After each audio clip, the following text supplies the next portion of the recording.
guys, how's it going? Welcome back to the channel. Today we are reviewing In the Court of the Crimson King by King Crimson. This was released in October 1969 and this was their debut album. So King Crimson is a progressive rock band from England that started in the 60s and they're still active today. They've been hugely influential in the progressive rock subgenre, and even though they're not as massively popular as, say, Pink Floyd, they've still garnered a pretty strong cult following over the years. And I consider myself a fan. I definitely haven't heard everything they've put out, but from what I've heard, I do like most of it. And I think this album in particular is amazing. It has some incredible performances and fantastic songwriting. It's actually one of the first progressive rock albums ever, and some of the music here really sounds ahead of its time. So there's just 5 songs on this album. It's a nice solid 44 minutes, and they don't waste any time really. Let me just talk about each song in order. So the album opens with 21st Century Schizoid Man. And what an intro this is. I mean, there's about 30 seconds of noise, and then it comes in with this awesome riff.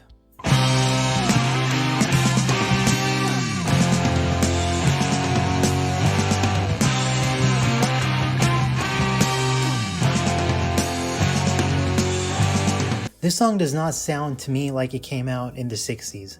It sounds much newer, at least songwriting wise. I mean, this is heavy for 1969. Parts of this song are approaching straight up heavy metal, you know. And the vocals on this song have this filter over them to make them sound distorted, which I think is very cool and adds a sense of rawness to the song. And the performances here are so technically proficient. I mean, everyone from the guitarist to the bass player to the drummer is on their A game. I mean, these are not easy parts to play. The middle section of this song is this extended jazzy interlude with interplay between the guitar, bass, drums, and even saxophone. This band is progressive rock in its truest sense. And the song ends with the same guitar riff that opened it, followed by all the instruments just making random noise as a way to cap it off. Great intro. Then we have the second track, I Talk to the Wind.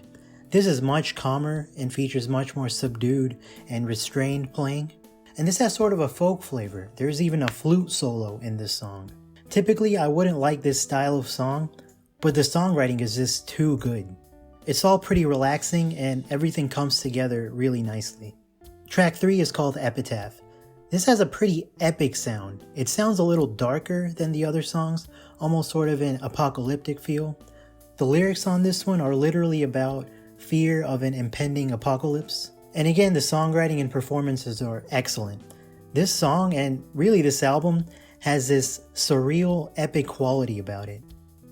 But I fear tomorrow I'll be crying. Yes, I fear tomorrow I'll be crying. I mean, when I listen to this, it sounds like the soundtrack of some epic tale from the medieval ages. It has this old-fashioned feel. Track 4 is called Moonchild. Most people that have heard this album would say this is the worst song here, and I would agree. The first 2 minutes of this song are pretty slow and relaxed, and they're pretty in line with what the rest of the album has. You know, it's progressive rock. But after that, for maybe the last 10 minutes of the song, the band goes into this free improvisation section where they're just playing random stuff on their instruments, basically. This is a section that causes people to not like the song. I mean, it lasts 10 minutes and there really isn't any musicality to it. It's very quiet and there's no rhythm or structure. I personally don't dislike the part. I think some of the improvisation is interesting and it never gets annoying or tedious for me. But I would have preferred if they planned out an actual song, you know? I could see how this part could come off as pretentious or self-indulgent.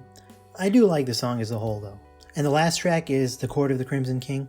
I don't have too much to say about this one. Again, this has excellent performances and great songwriting, and it has a sense of finality to it, you know. It's a very appropriate closer for the album.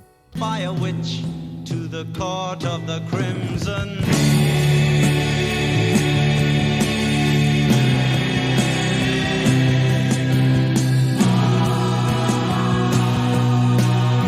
And I really like the production on this album.